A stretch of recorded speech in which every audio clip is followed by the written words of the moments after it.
ماتش مستفز لأبعد درجة، ماتش المفروض تنزل تكسبه 2-3 فتخسر 3.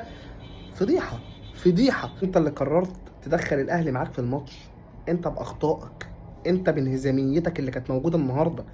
انت النهارده في اول ربع ساعة ناصر منسي بيجي له كرة انفراد، الاهلي نازل فاكك، نازل فاكك، نازل ما عندوش اي حاجة يقدمها. انفراد من ناصر منسي 4-2، ناصر منسي بكل رعونة يقرر يشوط شوطة غريبة. الماتش ده كله بيلف حوالين اشرف بن شرقي وحسام عبد المجيد. الاهلي كله النهارده ما حضرش، اللي حضر من الاهلي اشرف بن شرقي.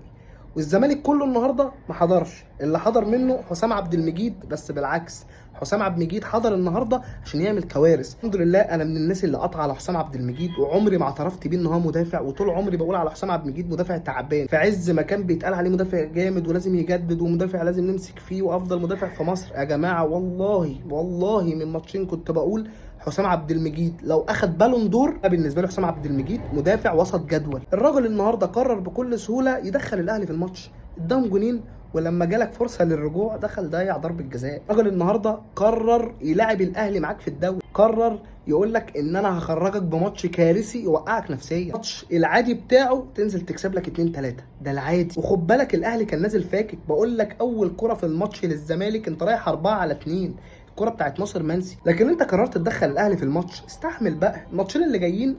انت فرصتك في ايدك انت، وانت تكسبهم تاخد الدوري. بس انت دخلت الاهلي معاك في الحسبة، بس انت اديته ثقة من فرقة جاية مستوية وجاية مش قادرة واي حد بيقابلها بيديها. انت جيت قررت بكل رعونه انك تدخله معاك البطوله. وقال ايه من بعد ما كان جاي النهارده يفقد حظوظه في انه يلعب افريقيا اصلا؟ انت النهارده دخلته وهتسمع كلام ان الاهلي هيلعب على الدوري في اخر ماتشين. كده كده انت تكسب الماتشين تاخد الدوري، لكن انت هتسمع كلام فاضي كتير ان الاهلي جاي يلعب على الدوري. هو كده كده لسه مركز ثالث بعيد، وانت كده كده اول، وتكسب الماتشين تاخد الدوري. لكن انت عملت ايه؟ انت دخلته معاك في الحسبه ليه؟ انت دخلته معاك في الماتش ليه؟ ماتش سهل تروح تكسبه 2-3، بتعمل ايه؟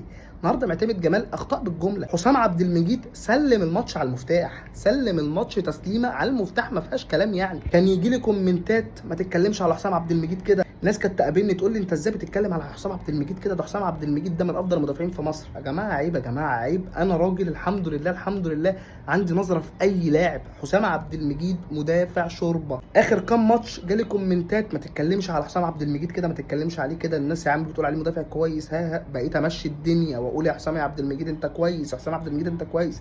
لكن مش ممكن يا جماعه، حسام عبد المجيد طول عمره هو ده حسام عبد المجيد اللي احنا عارفينه. اي حاجه تانية اي حد بيقولها فكل ده هجايز. ماتش مستفز لابعد درجه، ماتش المفروض تنزل تكسبه 2-3 فتخسر 3.